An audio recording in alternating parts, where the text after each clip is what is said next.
Сәлем, баршаңызға қалайсыздар? Каналыма қош келдіңіздер. Біздің андай күшті заказ беріп, в общем, Айшаның промокодымен заказ беріп, не істеп жатырмыз? Арзан қалдық. Наны 10 мың бірден кешенің тамағын 2,5 мың теңге скидкамен алып, в общем, мәз болып жеп отырмыз. Оны Айшаның инстаграмына кірсеңіздер, промокодын бәрін жазып кеткен, содан көре аласыздар, закрепить етіп қояды өз видеосын. В общем, сіздер де біз сияқты арзан ала аласыздар осылай.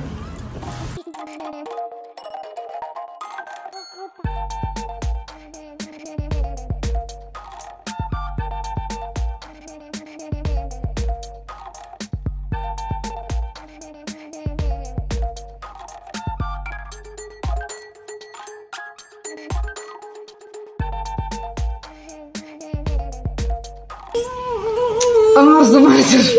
Обложкаға түсіп атыр. Бұнна қарашы, ашуланып тұр десім. Обложкаға түсуіміздің өзі осындай жүр ғой. Давайте, 1, 2. Күшенбеші жындым, ну. Түшіп қоймас өйтір. Распаковка көрсетіп жүрейін. Каспидан заказ берген болатын. Андай не ғой? Хрупкая, осторожно деп жазыпты. В общем, кардонмен не істеп тұрып салып жүрген ғой.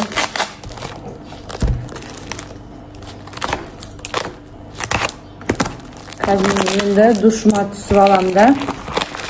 Сөйтіп шаңыраққа шығамыз. Осы затпен видео түсіреміз деп ойлағанбыз, үлгермей жатырмын оғанша. Вообще үлгермейін деп тұрмын. Бұны Аружанның каналына түсіреміз, мынандай нәрсе. Ашып көрсетейін. Бірінші сіздерге көрсетем ғой. Бірінші прям өзім көрмей тұрып сіздерге көрсетем ғой. Міне. Спасибо за покупку дейді. Мынандай бет бояйтын. Күтіңіздер Аружанның каналынан бір-бірімізді клоун жасап, кімнің клоун болғаны әдемірек, оны да сіздер шешетін боласыздар. Сондай видеоны қаласаңыздар, комментарийға жазыңыздар, түсір соны деп. Андай цветтер ғой, в общем, андай яркий цветтерінен алдым мен. Андай не краскалар болмайды бұған, обычный. Мынандай краскалар күшті келеді бет бояғанға. 15 түрлі.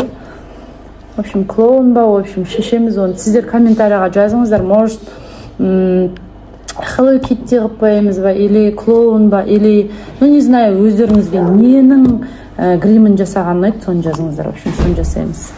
В общем, Фатимаға пранк жасайын деп жатырмын тағы да. Бір қыз жазыпты, мында қоям. В общем, классындағы бір ұлдың атынан хат жазам, сөйтіп сумкасына салып қоям. Классында Ерасыл деген балама, в общем, былай ат есімде болып тұр да, бір жиналысқа барғанда сол ат құлағымда қалып қапты. В общем, енді сол баланың атынан Мұхамеджанның жазуы страшный. Мұхамеджанға жаздырып, жаңа пенал іздеп жүрген. Сол сумкаңнан қарап көрейік та деп сумкасынан тауып алам, образға кірем. В общем, біз қазір негізі шаңыраққа мамамды шығарып салуға кеткелі жатырмыз. Сол киініп алған бол осылай. Как раз сол киініп алғаннан кейін ақшам намазының кіргенін күтіп тұрмыз. Намаз оқып шығамыз да. Сол осы 10-15 минут уақытым бар, как раз түсіріп алайын. Көмекке келдің ғой балам. Сен тағы мен пранкыма керексің. В общем, міне қағаз бен ручка келдім. Сен қазір Ерасыл боласың. Ерасыл ма, Ерсұлтан ба, не помню, екеуінің бірі. В общем, Ерасыл боласаш. Ерасыл деген бала болып, жазуын как раз нашар ғой. Бірінші классқа пойдет. Пожалуйста, Ерасылдың атынан жазшы. Фатима, мен сені жоқ бет жаз. Хат деп жазып бірінші дәу қып. Өтемес енді. Өзің бірінші классқа лайықтап жазсай. Ойбай, не болды? Енді астына жаз. Мен Ерасылмын деп жаз. Мен Ерасылмын. Үлкен әріппен жазсын. Заявление сияқты. Доктордың жазуы сияқты. Ерасылмын, точка. Мам. Точка. Специально жазып отырған ғой шашыда. Ерасылмын. Ондай точка керек емес шынында. Астына жазды. Сені Фатима деп жазамыз. Сені Фатима деп жаз. Фатима үлкен әріп. Жаза берші кіші әріппен. Фатима, сені Фатима. Жақсы көрем десе. Жақсы. Оны жаз енді анадан кейін. Жақсы. Көрімді қосы. Көремін. Каникулда кездесейікші деп қосы. Каникул. Қазынан оқи алса жақсы. Каникулда кездесейікші. Неменеге жынданып атсың? Мазақтап атсың? Мазақтап атқан жоқпын енді. Өзім оқи алмай жатырмын. Кездесейікші. Қатемен жаза берсе, сен қатесіз жазатыныңды білеміз. Точка. Сердечко қой астына. Әдемсіз. О, жынды, әдем сердечко. В общем, осыны саламыз қазір. Мен Ерасылмын дедік. Ал, қараңыз. Сені, рахмет балам. Фатима. Жақсы көремін. Каникулда кездесейікші. Все, кетті хат. Бүктен не жазғың кеп тұр? Мен бір нәрсе жазамын. Нағыз бірдеме жазғысы. Мен жазғым кеткен жоқ, просто может астына бір нәрсе жазамыз. Жазып көрсе ал. Жазғың кеп тұрсе. Жазған не жазамыз? Люблю деп жазып көрсе. Люблю. Люблю қойыш. Қой. Бүкте. Жаңа пенал іздеп жүрген. Давай бүйтеді маған пеналын жоғалтып апты да. Сөйтіп давай бүйтеді. Екеміз кім күшті канцелярия сатып алады деген видео түсірекші қойады. Канцеляриясын жоғалтып, еще мені алдап тұр ғой кейбір. Все болды. Машинаға сердечко. Сердечко.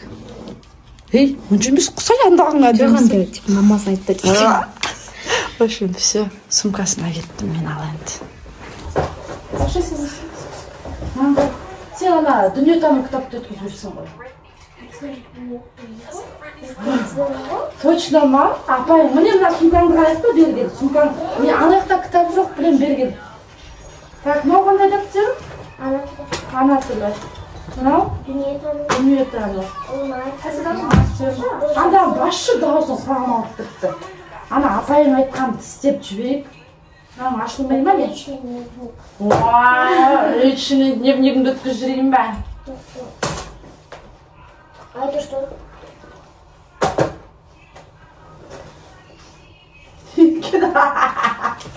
А же сердечко. Но кімге хат жаздың? Это вы, да? Это вы правильно сделали, да? Сейчас посмотрим. Это я или ты? Сейчас посмотрим. Откуда я знаю? Вот смотри, сердечко. Это твое? Нет, не знаю. А еще не түсірші видеоны түсірші сенің. Ашпай тұра сен видеоны түсірші. Откуда вы? Тоқташы, мынау жазды ма? Жоқ, мен жаздым ба, көрейік. Хат дейді. Мен жазуым ба? Хат деген бізде жоқ. Хат деген сөзі жоқ. Мынау не? Мен Ерасылмын. Сені оқышы не деп тұр? Өзің оқып берші, мен оқи алмай жатырмын. Мына бірінші класстың почеркісін танымаймын. Это вы! Мен осындай Это вы, мама. Не кричите, сейчас мы Я вам не верю. Қарасай, Аружан Фатимаға деген мынандай жазған. Мен Ерасылмын. Сені Фатима жақсы көремін. Шын екен? Ё-моё. Мен Ерасылмын. Сені Фатима жақсы көремін. Каникулда кездесейікші. Әркім өз почеркісін таниды. Чет мұхамчан жағуына подкалетіп. Бетіне ашық самайды қуасым, әмей лучше. Әркім өз почеркісін таниды. Не попросил. Соғыс специально жағын сөйлеп. Нағарсай астында. Люблю дейді. Еба, Фатима, у тебя уже поклонники и горы. Апайыңа жазам онда не деп. Еще нағарасай, анда ключмен жүр ғой личный дневнигінің. Ё-моё. Личный дневникте не бар десе, құдай біледі ғой. Қасы білсе. Фати! Фати! На, личный дневнигіңді аш. Личный дневнигіңді аш. Көрейін аяқта құдай біледі не бар. Мынандай хат жазғаннан ішінде вообще шығар. Мама сказала, что я почернела? Нет, Я. не дам, мама. Аша говорит, что побелела. Жоқ, мына жақтарың, мына жағың аппақ болып тұр да. Вы думаете, я не замечу? Пранк. Какой пранк тоже? Камера какой-то. Не удался. Мына жақтан қараса кепка тұрған жағың ақ болып тұр да. Мына жерлерін қарайды. Мына екі беті мына жер. Но же у меня контур, а тут такой контуринг, вы что себе? Ана қыз көріп қойды ғой ана сотканы. Ойлап едім, мынаны аштым ішіндегісін оқып алайын деген ол да қоймай қалды. В общем, пранк не удался. Мама, возьми, капец, начала. Оқымаймын. Үшеуміз шықты. Пранк не удался, уйдем. Қайдан біліп қойдың? Ну, это так видно, в принципе. Қалай видно? Не знаю. Қалай біліп қойдың? Саған специально ұқсасын деп андай почеркпен жаздық. Жаман почеркпен. Ерасылдың жазуы нормально ма? Ну да, у него, например, хороший, например. Ерасыл деген бала бар ма вообще? Ну да. Угадала болып тұрмын ғой.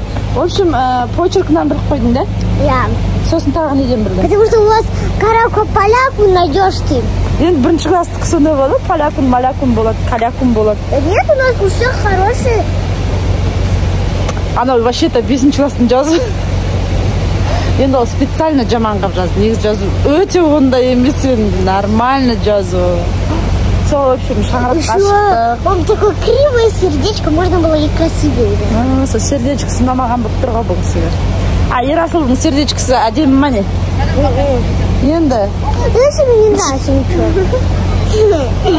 Ерасылдың сердечкісі андай ма? Әдемі болып салынды ма?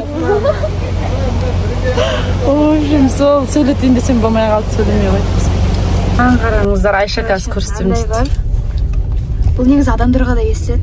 Сіздерге бізге естілмейді. Естітпей ақ қойса. Сіз сияқты адамдарға естілмейді де қойса. Андай просто кәдімгідей дың деген бір дауыс естіледі. Оны адамдарға қауіптау үшін. Мынандай ше, алдында естеріңізде ма?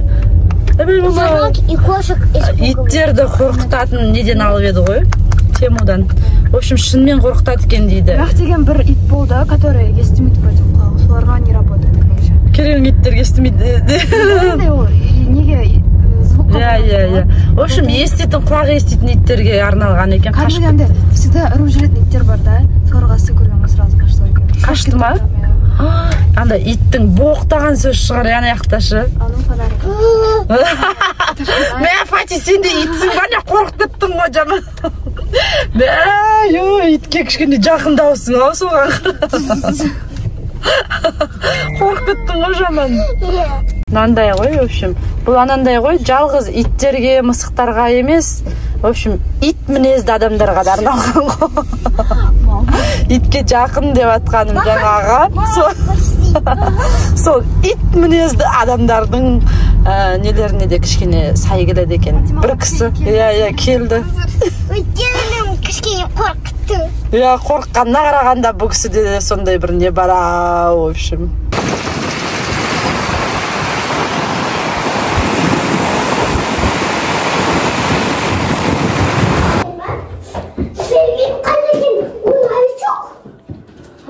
Дым-дым içtiğinde çağırdı.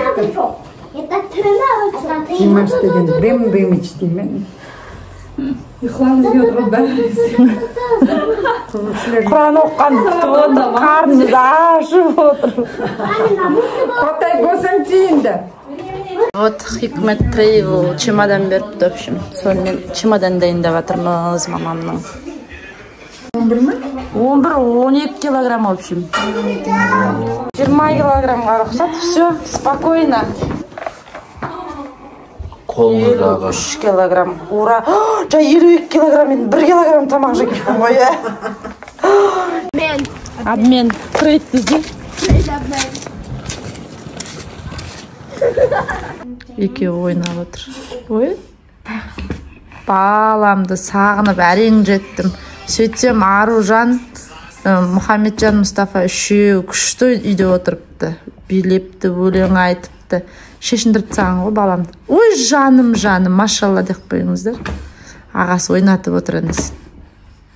Ана аяқта красавчик не істеп жатыр? Ойын ойнап жатыр. Аха. Ойыншықтардың бәрін шашыпты жерге. Сөйтіп мына баланы ойнатыпты. Жаным. Жаңа манты, в общем, сарқыт.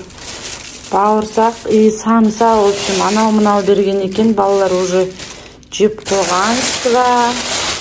Манты кішкене қапты.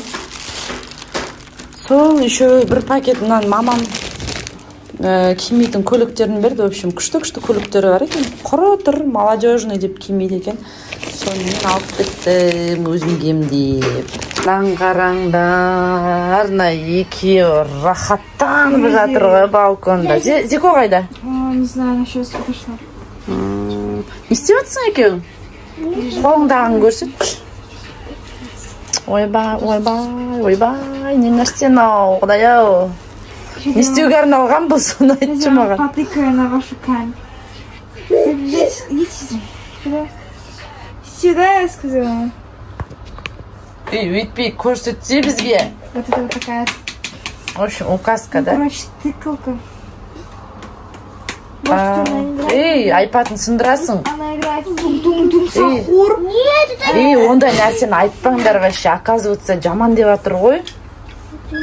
Айтпаңдар вообще. Смотрит запрещенные вещества. Қойшы, ары өтіріп онымен сөйлескен мен Фатимамен сол темада.